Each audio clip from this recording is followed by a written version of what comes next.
শুকনো লঙ্কা ভেজে আম মাখা করলাম। দেখো সব বসে আছে আম মাখা খাওয়ার জন্য। তো আর বেশি দিন বাড়িতে নেই, রোজ দিনই আম মাখা খাচ্ছি, আর কি করব।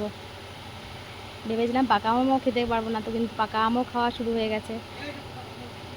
তো দেখো সবার জন্য রেডি করেছি, সব বসে আছে খাবে বলে। আমার পিসি শাশুড়িও বসে আছে খাবে বলে আম মাখা। এই দেখো কাজ করতে করতে ঘেমে পুরো ভিজে গেছে।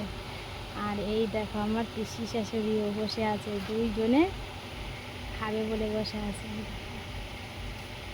ওনার হয়নি, কম হয়ে গেছে, তো আর একটু চাইছে, তো আবার দিচ্ছি। দেখো ঢেলে নিল।